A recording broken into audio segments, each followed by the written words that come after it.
Slick.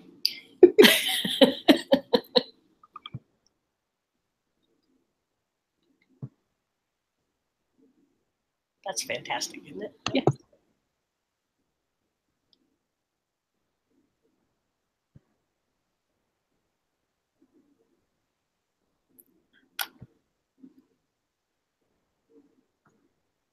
All right, welcome everyone to our first session of the day of AAC in the Cloud. This first session we have Vicki Haddix and JoClaire Merrill, who will be talking about breaking down barriers in AAC implementation, and we'll just give them the time. Thanks, ladies. Hi, everybody. Hello. We just figured we'd let you see our faces for a bit, but we're going to switch to screen share to get our presentation up. That's Vicki. I'm JoClaire. Hi. Hello. This one. Yes. Okay, so hopefully everybody sees that. It's a little strange to not see ourselves now. Okay, so a little bit about us. We're not financially benefiting from this, just as disclosures. So we are both SLPs and clinical assistant professors at the University of Memphis, and we teach and supervise graduate students. I specialize mostly in AAC, and articulation and phonology are really not so much my thing, but we think a lot about how to teach and supervise our graduate students. And I love articulation and phonology, and I also have general caseload and have worked with children and adults with intellectual disabilities and language disorders for a long time. And I also, and more importantly, have an adult son who uses AAC, and we have been implementing lots of AAC strategies in the home. So this whole presentation, and if you were at ATIA, you probably saw us do a variation of this. We've kind of switched some things around, but this presentation came from some of the conversations that we've had around, and now I'm seeing William in therapy as well. So kind of talking about some of the barriers and how to get past them. So one other thing is that because of the time frame from today, I'm not sure we're going to have a whole ton of time for questions at the end, but if you post questions to the Slack chat when we're done talking, we promise to reply on that. Okay, so I'm going to tell you a little bit about my son, William. He's 22 years old. He'll be 23 next week. He has Down syndrome. He has an extensive history of chronic otitis media, requiring several sets of PE tubes. But at about age 10, we were able to learn that he had a moderate to severe mixed bilateral hearing loss, and we aided him starting at age 7 until the age of 20, at which time he began to protest wearing those hearing aids. He had some problems with his ears and things of that nature that were making hearing aid use uncomfortable for him. And before the use of AugCom, he used pictures, signs, gestures, vocalizations. And at about age 20, when he started protesting wearing his hearing aids, he really started to show us that his preferred communication method was writing and typing on his iPad. So that's kind of where we are now. So let me tell you a little bit about our long and somewhat embattled, I guess would be a good term to use, attempts at using AAC with William. We began very early using picture symbols and PECs with him. It was actually earlier than the slide says, at age 2.5, but I felt like our real intensive efforts began at that time. And we started the typical path, I suppose you would say. We had pictures of his favorite videos laminated on the video cabinet. We had pictures of his foods laminated and put it on the refrigerator. And we had other symbols placed throughout the house when we first began with that. So we introduced the low-tech picture symbols very early. And then at about age 3 to 4, we started using PECs, an extensive amount, I would say, and it looked very much like the old-fashioned, we had a 3-ring notebook that had binders inside of it that had all of his choices, and on the outside we had a Velcro strip on that plastic notebook that had I want, and then he could make choices of his favorite objects and activities. So we began that in earnest and extensively at around age 3. At age 5, we enrolled William in a public school in a special education class, and we had some experience with the low-tech PEC systems that we used, and we had experience with just some of the communication aids that we had through the house that might not necessarily count for PECs, but we had extensive experience systems when we went into the public education systems. So I asked for an AAC evaluation from our LEA, our school system, which was, needless to say, one of the most unusual evaluations I've ever heard about. I was in graduate school to become a speech pathologist when this happened, so I not necessarily knew the problem with this, but his evaluation was conducted with another student. And in my experience, that's never happened before or since. And the results of that evaluation that was completed with another student was that William did not have a recommendation to receive a device, and the reason was given that he was not using the picture symbols enough in the classroom. So he wasn't using low-tech symbols enough in the classroom, which was additionally complicated by the fact that his PECS notebook and the picture symbols were in a notebook behind the teacher's desk without a label, and he would have had to have known that that's where it was to be able to use the PEC symbols in the classroom. That was the last year that we were at that school, and at age 6 we enrolled him in a small private school for children with intellectual disabilities, and we continued to use PECs and low-tech picture symbol systems at the school. Then again, at age 10, we decided to give the AAC device evaluation another attempt, and someone, a very nice and knowledgeable sales representative from Dynavox came to his school that I happened to work at the same time, so we were both there for that particular evaluation. And at that point, the sales rep attempted to demonstrate core vocabulary.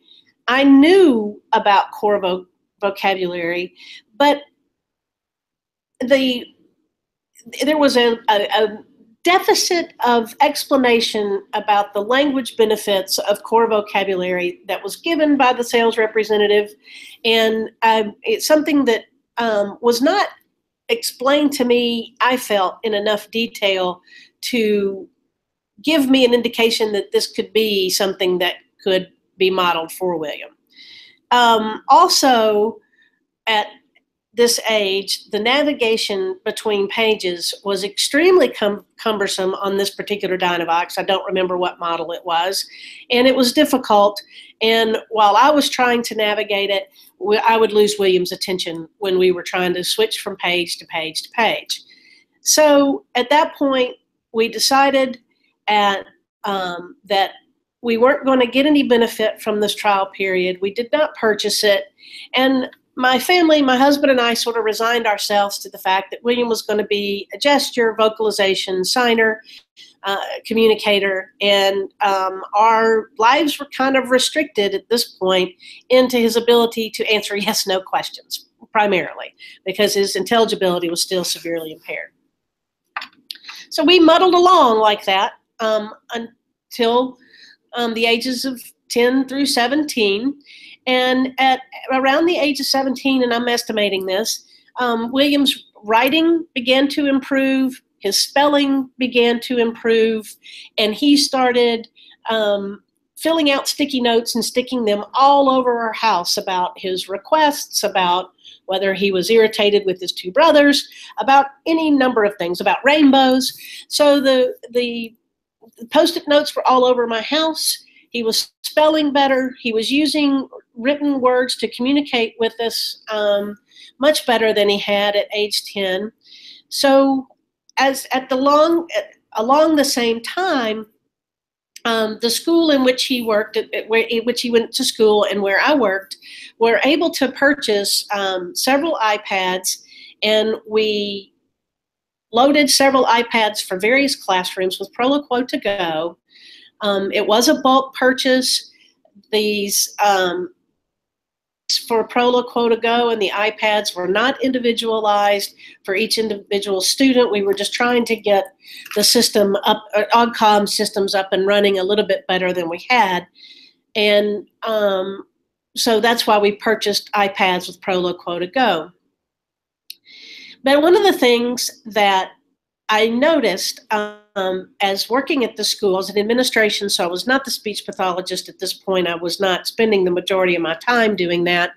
But we spent, the school staff, both teaching staff and therapeutic staff, ended up spending amount of time programming devices for specific activities, and which sort of hindered our ability to effectively initiate and improve language using core vocabulary. And it was time that I probably, looking back, I would have recommended was not well spent. And as a result of spending the time programming for specific activities and for specific vocabulary, we lost some of the emphasis on core vocabulary and modeling. That was pretty significantly reduced. So what I think could have helped in this particular situation and with William is that I could have benefited from more of a discussion about the importance of modeling. As an SLP and as a mom, I knew about and used modeling for all sorts of things, for receptive and expressive language therapies, but I underestimated the power of modeling and its importance to AAC. And I also think that it would have been helpful for both me as an SLP and an administrator for us to have had an ability to have a specialist, an SLP specialist, to teach us a little bit more about the importance of not only teaching core vocabulary, but about modeling and about aided language stimulation. So, and I don't think it should have been much. I think 3 to 5 hours of instruction about how to model these things would have been entirely beneficial to me, as a clinician and as also as a parent. And and we'll demonstrate a little bit how we think that has given William some language improvements as a result. Okay. So basically, we're going to now think about some of those barriers that JoClaire and William faced and his family, and we're going to talk a little bit more specifically about how we think those barriers have come about and how to break them down. So one of the things that we, and we're going to hopefully take this in like 3 different steps. So first about modeling, then about the vocabulary choices, and then probably briefly touch upon communication partners, because somebody else later today is going to talk about that in way more depth. And we mostly reference their research, so you might as well hear it from them directly. So one of the things that we sort of talked about initially when JoClaire and I started to discuss how important modeling is that aspects of evidence-based therapy within SLPs in general, they tend to focus on a lot of elicitation. So on a lot of trying to get your child to, or trying to get your client to say this word and that word and the other word. And a little bit about some of the prompting things that go on, that which Rachel Langley's presentation was fantastic. You should go back and watch it if you missed it, about why hand over hand is not exactly great. But I think a lot of people tend to think about, oh, if I'm not doing something, then they're not learning. And people don't always realize that by modeling, you're doing a lot. You're really doing the sort of thing that needs to be done. But I think the focus on training SLPs about collecting data on what the child is doing, not necessarily on what the SLP is doing, sometimes interferes with really good, robust modeling. So we wanted to kind of bring that up and talk about that in some depth. So we have a lot of evidence that aided language modeling, aided language simulation, modeling, whatever you want to, however exactly you want to call it, there's a lot of evidence out there that it works. We've known about it since the first thing I saw about it was from Carol Goossens in 1989. I was not old enough to be in the SLP field at that time, so there might be other people out there who have more knowledge of this, but when I looked, I couldn't find anything much before 1989. And there's a lot of evidence since then that modeling works, and I cited three of my favorite articles, but there's quite a lot more out there as well. So yeah, we're still not consistently modeling. So as we stated before, a lot of speech therapy focuses on that sort of elicitation. So thinking about, when we train SLPs, thinking about how to get them to say that R sound in lots of different words in lots of different positions and taking data on it. So I think some SLPs really don't feel like they're doing anything if all they're doing is modeling. Well, modeling is really important. It's not too easy to do. It's really important. But I think that having, what has helped is really having a discussion with some of my graduate students when we start therapy with these little guys, is to say that if you take data on how much you're modeling, like what did you model today? Take data on that instead, and then thinking about that. The other thing that I think is sometimes frustrating to both graduate students and parents is that results might not be immediate. And I think I have heard this I've only managed to sit in on 4 presentations so far, and I think every single one of them has mentioned that sometimes it takes a while, that you can't just expect this change to happen overnight. So again, I think as SLPs, we need to bring that up. We need to talk about that. And as parents, I think, ask your SLPs about that. Let's talk about general language strategies and what happens and how do we do this.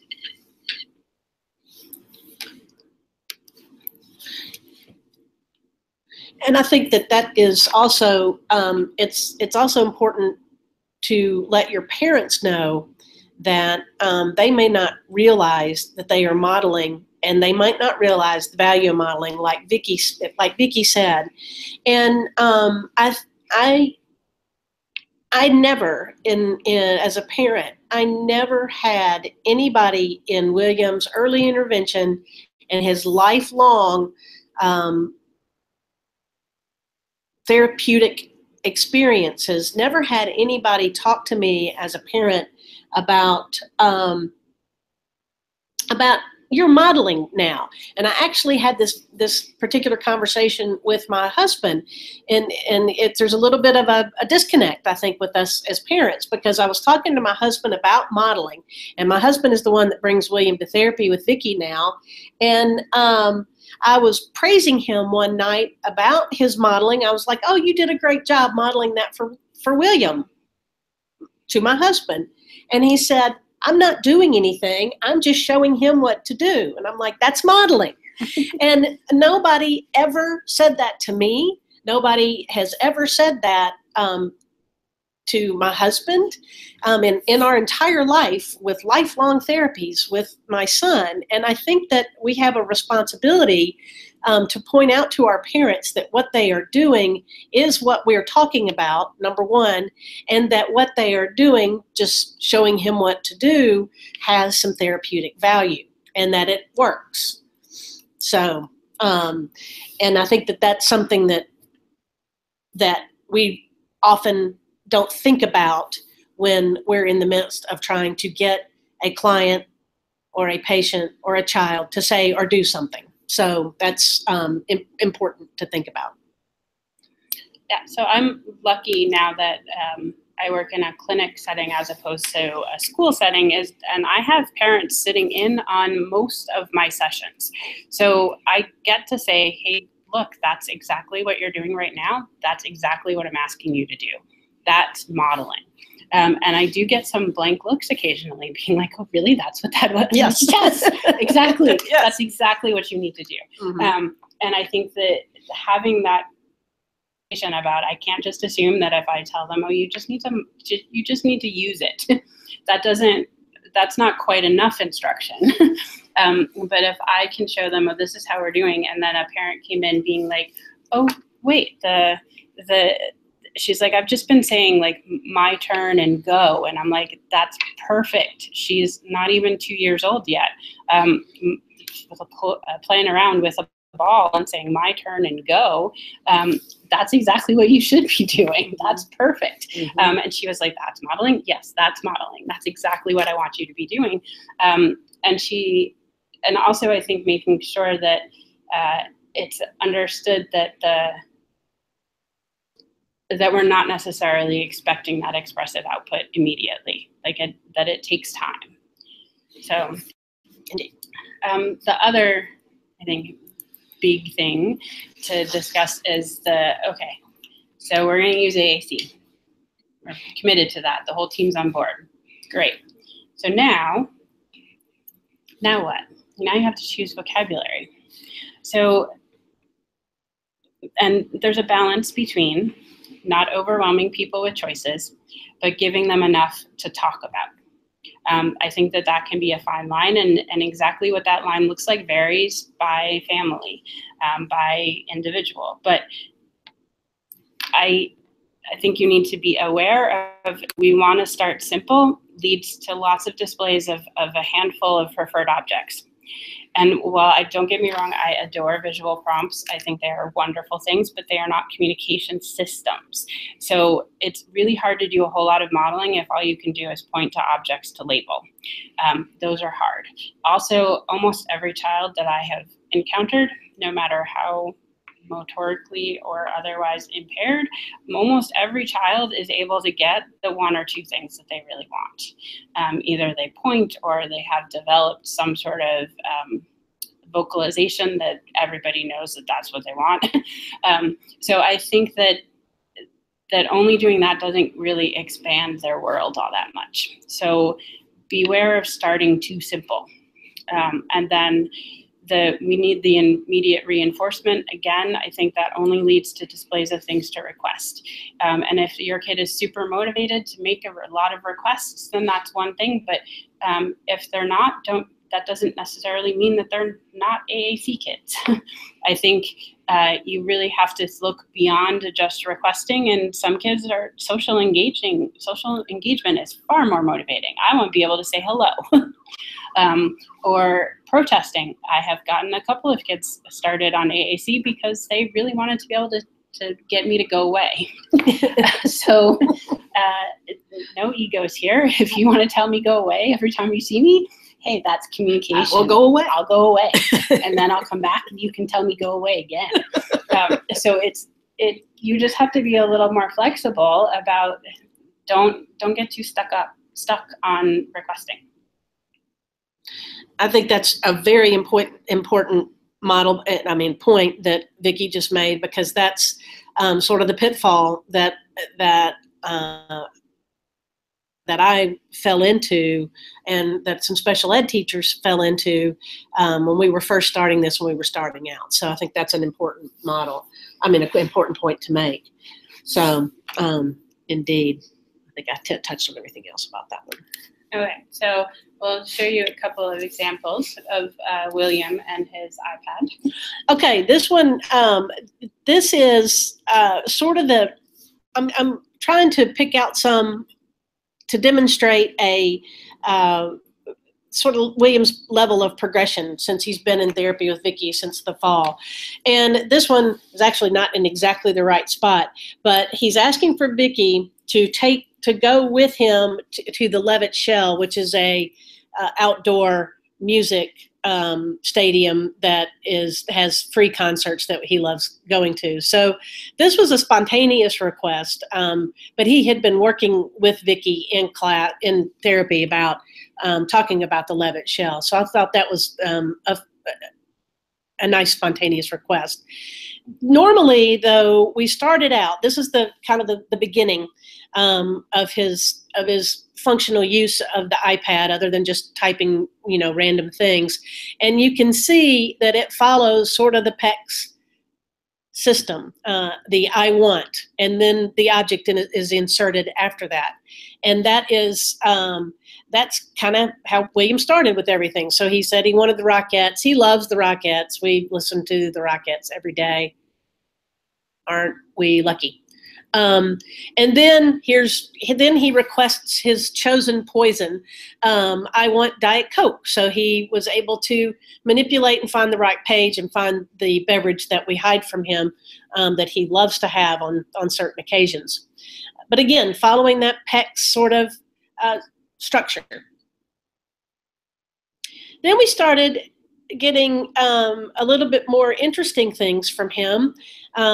Wait is one of the words that we signed with him early, and it was one that it was very salient for him early in his life. But then he was able to add for Tommy. His brother's name is Tommy. So I thought that was a very nice spontaneous thing for him to say, and this one of the first times he's ever really told anybody that he needed to wait for his brother. And I love the picture of the Rugrats Tommy Pickles for my son's picture. I think that's funny. That's what Prolo Quo did, not us. Okay, so then William is a Christmas junkie. And so at Christmas last year, he told us that he liked our Christmas tree. And I like this slide for the fact that he had the I like, and typically we would have just had Christmas tree after that, but he found the it. And that sort of led me to think that, okay, this modeling the core vocabulary is really working for him in some of these more challenging vocabulary terms. Okay, then this was actually William's first protest, I think. His other brother Joe was turning his TV down because, like I said, he has a hearing loss, and the TV gets incredibly loud, and I would send Joe up to his room to turn his TV down because it was too loud. William got upset that Joe was in his room turning down his TV, and he came downstairs with his iPad and told me that he wanted Joe to get out of his room. Yes, sometimes even protests with your siblings are reasons to celebrate communication, okay? So then we again have more novel ideas being presented, and this means that on Monday, William's brother Joe had no school. SBA was his school, and William likes the calendar. He knew that Joe was out of school on Monday, and so he wanted to talk about Joe not being at school. Again, I don't think any of this we would have ever have gotten from William had we not started with more core vocabulary and started using Prolo Quo. Another schedule that we saw, and I have to sort of translate this a little bit. This is a Monday schedule almost for the family. We go to work, we have a game on Monday, then William goes bowling with his brother. So he's letting us understand that that's his schedule for the day. And then this is the last one, and this is a conversation that William and I had. And this is, I was using the Prolo Quo at this point because we were having an argument over the goldfish box. He wanted to take the goldfish box into his room and eat all of the goldfish in the goldfish box. And I was trying to explain to him that he needed to use a bowl. My verbal directions were not getting through to him. So I grabbed the Prolo Quo and told him to put his goldfish in his bowl. And I sent him off with that. And he came back and he told me he was sorry, Mom. The only apology I've ever gotten, because he did sneak the box of goldfish into his room and didn't use his bowl. So I think these are good visuals for you to see that here is a child who is a young adult who has virtually been locked in with his expressive language problems and his combined with his hearing impairments. And we have more information about what he's doing in his mind language-wise. And he can protest and he can apologize and he can do more than just make simple requests. And so I hope you can see the progression that we've experienced in the family. And just as a note, you'll probably see that most of what William is doing is typing with the word prediction on the Prolo Quo to go that you can go back and forth between the grid and the typing. So so at first we just focused on kind of the typing and ways to put sentences together and such. And then as we kind of, and I don't think I talked about this at ATAA because we were still in the other strategy, but yeah. So I think sometime probably sometime in January or so, I was like, you know what, let's try and spend some more time on the grid, because he was getting kind of stuck in his couple of topics. And quite frankly, there's only so many. I do a lot for my therapy kids, but I could not have another conversation about either the Rockettes or High School Musical. It's not my thing. And Vicki's frustration was nothing near my frustration. Yeah. Trust me. So although those are his preferred topics, I know he is more than capable of talking about other things. And so by going back and forth between the grid and the typing, it allowed us to. It sort of functions as almost a memory tool for him. Mm-hmm. Like, oh, wait, there are other words and I can talk about other things. And he doesn't get nearly as stuck on conversations. He'll switch topics when, and he doesn't typically do that when it's just the typing features up. So it's been very interesting to see how he's kind of gone from mostly typing to now he put some really nice sentences together using more of the grid with some core vocabulary. Now, if he can't find a word or he doesn't feel like looking for it, of course we could just go back to typing. His spelling is pretty good. So, but we've also just added a few things like the Levichel and all of the stadiums where all of the sports teams play, and all of the sports teams' names, because quite frankly, writing out Memphis Grizzlies all the time can be time consuming. So Grizz. Yeah. So it's been interesting kind of playing around with some of these strategies with William, but I think his overall, when we started working more with the core vocabulary on the grid and not just relying on typing, he did get better with putting sentences together. He got better with not getting stuck on topics, and he still can go back to the typing. And I think you said he uses typing more at home than he does. He does. He uses, and we're trying to use the grid more at home now too. Yeah, but I think that it's expanded his overall communication quite a bit to kind of be able to go back and forth. So importance of the alphabet when you talk about yes. AAC apps, AAC apps and devices, make sure your clients have that access to alphabet. Super important if you end up with a kid like William. Indeed. So I just kind of wanted to reiterate a little bit about those vocabulary choices.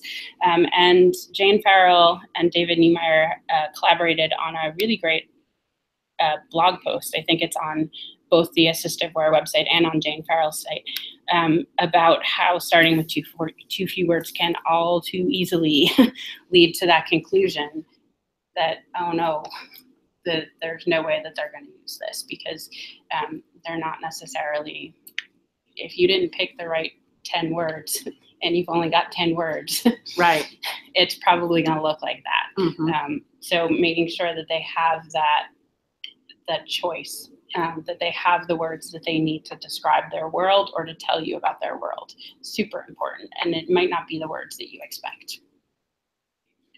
And then a quick word about core vocabulary is that, yes, it can be abstract. But our job as professionals is to teach language. There are lots of resources around to help you with teaching some of these concepts. Take it in some manageable chunks, and know that presume competence. Presume that your kids will learn how to do that. And I think that's the most important part. If you have faith that they can do it, you're going to figure out how to teach it in a way that makes sense to them, and they'll pick it up. There's been plenty of research out there with kids with severe disabilities that they can learn abstract vocabulary like this. With the visual, it's totally doable. Right. The strategies for teaching that is kind of beyond the scope of this presentation, but there are a lot of stuff out there. Let me know if you need help getting there. And I think various presentations at this conference will also help you get there. So, ready for me to do that one? Yeah. Okay. I want to talk a little bit again more about the vocabulary choices and navigation. And I have fallen in, and again, this is something that I have fallen into. A lot of times, we as SLPs who don't specialize in AAC, and parents and teachers, often are more confused about navigating than the AAC user. And again, I think that that's where the modeling piece, again, and I know I keep saying this, but I think that if I had had a conversation with someone about how modeling does work and how it could be used, especially through navigating core vocabulary, I think the light bulb would have gone off a lot sooner than it actually did.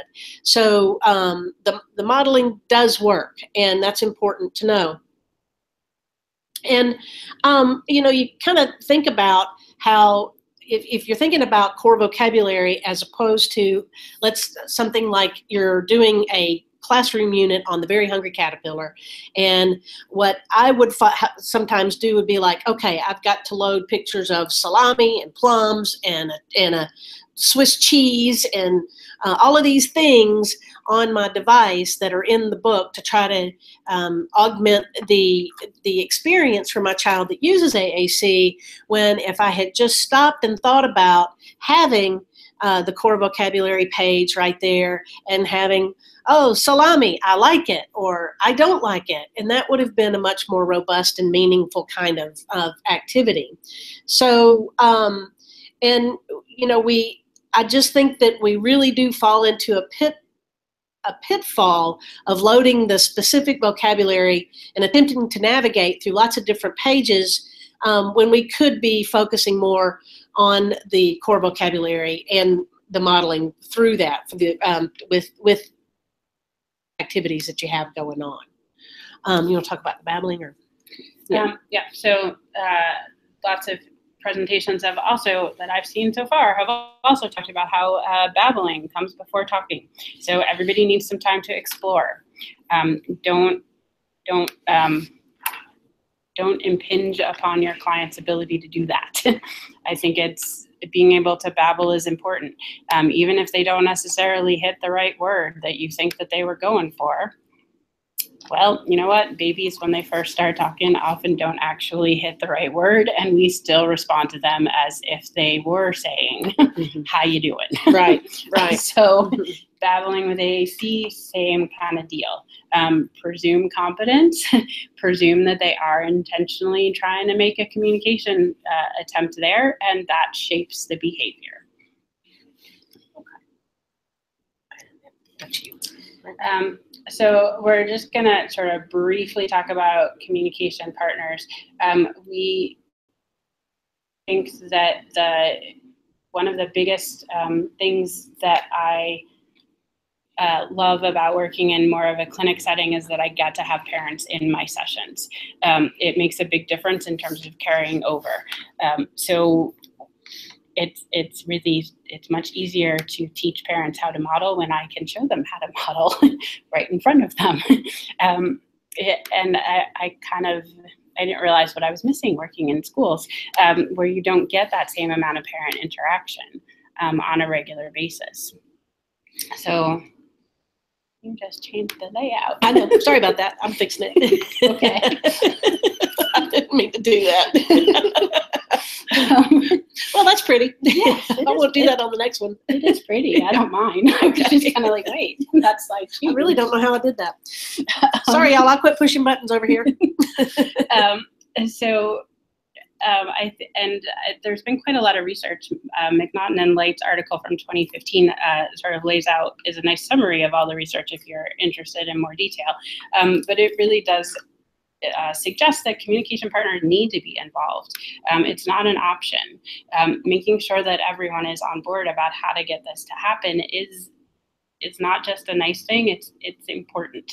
And that could be teachers involved, that could be parents involved, that could be the eye doctor that William went to go see, who was able to, that worked really well too. So some people need more training than others, but I think that all of that is important, and being able to include peers and family in therapy sessions whenever possible is fantastic.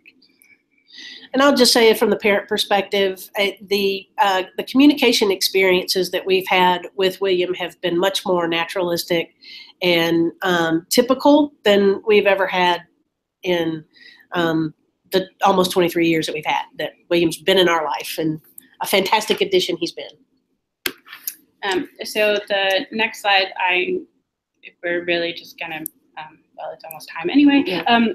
So they're presenting at 4 o'clock. So go check them out. They have a wonderful system that they use for training communication partners. They call it the Partner Augmented Input, and they use the SMORES acronym to slow down, model, respect and reflect. So respect the fact that that's a communication attempt. Respect that they have confidence. And then you kind of repeat and expand, and then stop so that you pause and allow enough wait time for the AAC user to respond. And note, those of you who are SLPs out there, this is really not that different from what you would use for any language therapy. It's really pretty darn similar if you're working with a 2-year-old who's just a little bit delayed in their language versus the kid that's using AAC. The biggest difference is that you need to make sure you use that expectant delay, pause, make sure that you've got enough wait time there. Right. Okay. And then the last thing is, thanks to the AT chat on Twitter, Luis Perez, he's more of a vision person, but he recommended this book, and I kind of fell in love about, we have all these great facts on our side, but how do we break down barriers and make stuff stick? And they suggest a couple of very simple, well, I wouldn't say they're simple, but they suggest a couple of ways to make sure that when you present material that it stays in people's heads. They suggest keeping stuff simple. So for us, that's kind of share about the core vocabulary. Right. Unexpected. So get the attention through surprise. So, hey, you don't have to focus on elicitation. Yes, that's different from your typical SLP training, but guess what? It's helpful. And then concrete. So AAC is all about pictures. So you can help people understand and remember with those concrete pictures. Credible, establish the authority. So, hey, there's a lot of evidence-based practice research out there. If you want some more links to it, let me know. And then in terms of emotional, Gail Van Tatenhove has a couple of heartbreaking videos on her YouTube channel. If you have not seen them, the importance of core vocabulary one is, it kind of makes me tear up every time I watch it. So that's one way to make people care. That's actually when I do trainings for general ed teachers, that's what I start with. Every single time I start with one of those videos. And then stories for demonstration and inspiration. So share those success stories. about William, one of the parents who comes in with her 2-year-old, or actually I don't think she's even 2 yet, comes in right after William for therapy. And she saw William use his iPad to say goodbye to all of the office staff, which he has kind of a routine. He likes to make sure everybody gets a goodbye. And she commented, like, it was so wonderful to see, like, somebody using that. Like, that was inspirational to her. And hey, cool, William doesn't get to be an inspiration a lot. No, so, yeah. Yes, It's good for us too. He was a role model. That's amazing. Yes. And then finally stick. So use what works. So we have found quite a lot of strategies that work. Not every strategy works for every kid. But I think having a bunch of different strategies in your basket and figuring out which one works for that situation. And that was it. That's it. We got through all of that. We did it. The amount of time we had. I'm impressed. Thank you. We'd really like to thank Vicki and JoClaire for their time and great message shared. Watch for, if you have questions or things, watch for them in the chat, and they'll answer your questions or address any issues. I saw there were a couple of people that were interested in the videos that you were talking about from Gail Van Tatenhove, maybe where to get those, and some people interested in your slides as well. So feel free to share those if you'd like or whatever. But thanks to both of you, and thanks to everyone who attended. We will post the Google Slides link on the Slack channel momentarily, and it looks like somebody, thank you, Miss Gardenia, just posted the Power of Core Language, or the Power of Core Vocabulary video from Gail Van Tatenhove. So perfect. Great. Thank you all, and we'll get ready for the next session. Thank you.